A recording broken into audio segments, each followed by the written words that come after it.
Hi guys, எல்லாருக்கும் வணக்கம். எல்லாரும் எப்படி இருக்கீங்க? இன்னைக்கு நாங்கள் எங்கே கிளம்பிட்டோம்னு சொல்லி பார்த்தீங்கன்னா, ஒரு முக்கியமான இடத்துக்கு போகிறோம். ஹேமாவுக்கு வந்து பார்த்தீங்கன்னா கண்ணாடி செக்அப் பண்ண போகிறோம். செக்கப்பில் கண்ணாடியை மாற்ற போகிறோம். கண் செக் பண்ண போகிறோம். கண்ணாடி செக்அப் பண்ண போகிறோம். இல்லைங்க, ஒரு 2 வருஷத்துக்கு முன்னாடியே இவளுக்கு வந்து கண்ணாடி மாற்றணும். 6 மாதத்துக்கு ஒரு டைம் வந்து செக் பண்ணிவிட்டு கிளாஸ் மாற்றிக்கணும்னு சொல்லி சொன்னாங்க. கிட்டத்தட்ட 2 வருஷம் ஆகுது. என்னோட தப்பு தான்.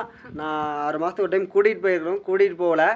ஸோ இப்போ கூட்டிகிட்டு போகிறேன். காலையிலேருந்து ரொம்பவே பயந்துக்கிட்டே இருந்தா. ஐயோ என்ன சொல்ல போகிறாங்க தெரியலையே, டாக்டர் எதுன்னு சொல்லுவாங்களான்னு சொல்லிட்டு ரொம்பவே பயந்துட்டு இருந்தா. நாங்கள் அப்போ செக் பண்ண லாக்டவுன் டைமில் போனோம்னு நினைக்கிறேன். செகண்ட் லாக்டவுன் போட்டாங்கல்ல, அப்போ போனோம்னு நினைக்கிறேன்.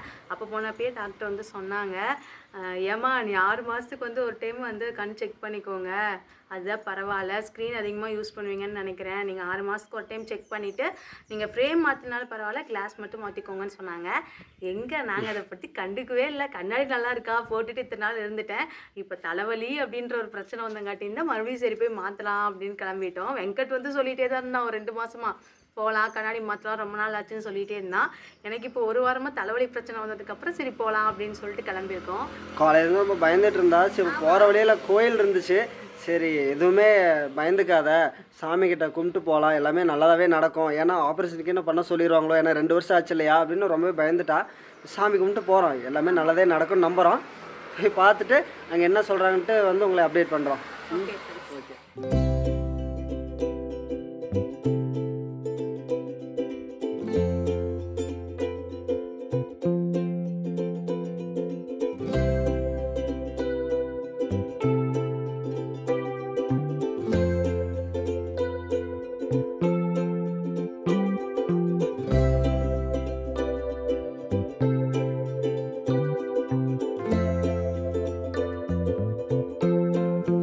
உட்காந்துருக்கப்போ ரொம்ப பயந்துகிட்டே இருந்தோம். ஐயோ மாமா கண்ணை ஆப்ரேஷன் பண்ண செய்வாங்களோ, என்ன பண்ண போகிறாங்கன்னு தெரில.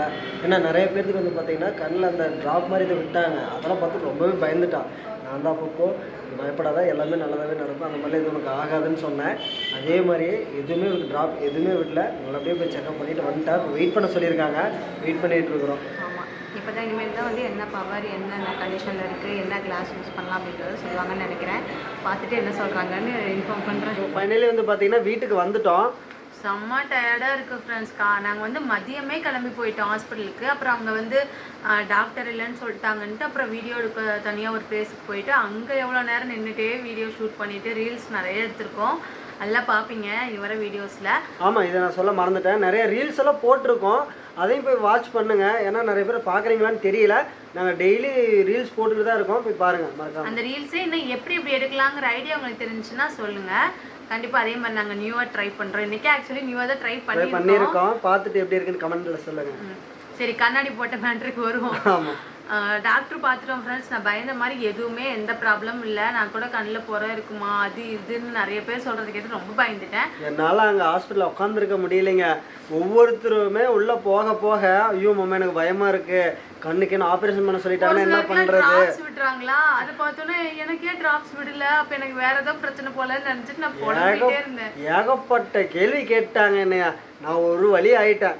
அதுக்கப்புறமே போய் டாக்டரை பார்த்த வாட்டி உள்ளே உட்காந்துருக்கோம். அவர் ஒரு வார்த்தை சொன்னார் பாருங்க, ஒரு மூளை வாக்கு, அப்பா அப்படியே நெஞ்ச குளிர்ந்துருச்சு.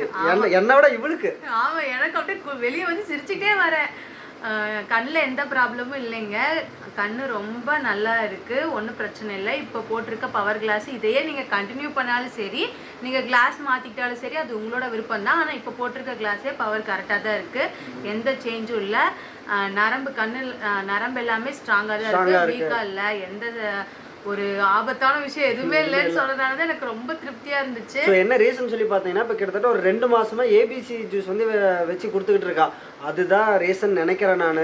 ஆமாம், அதில் கேரட் வந்து கண்ணுக்கு ரொம்ப நல்லது. நாங்கள் அப்படி நினச்சிக்கிட்டோம். நாங்கள் நினச்சிட்டு போனது ஒன்று. ஏன்னா நான் ரொம்ப வந்து மொபைல் யூஸ் பண்ணிகிட்டே இருக்கனால கண் வந்து பார்வை கம்மியாக இருக்குன்னு தான் நான் நினச்சிட்டு போனேன். ஆனால் அங்கே போய் டாக்டர் சொன்னதை கேட்டால் ஒருவேளை இதுதான் காரணமாக இருக்கும். 2 மாதம் ரெகுலராக நாங்கள் வீக்லி ட்ரைஸ் வந்து நாங்கள் ஏபிசி ஜூஸ் வந்து குடிச்சிருவோம். ஸோ வேணும் சொல்லுங்கள், அந்த ரெசிபி கூட போடுறேன், இனி வர வீடியோவில் போடுறேன். சரி, ஓகே ஃப்ரெண்ட்ஸ், வீட்டுக்கு வந்தால் செம்ம டயர்டாக இருக்குது, தூங்க போகிறோம். நெக்ஸ்ட் வீடியோவில் பார்க்கலாம். பாய்.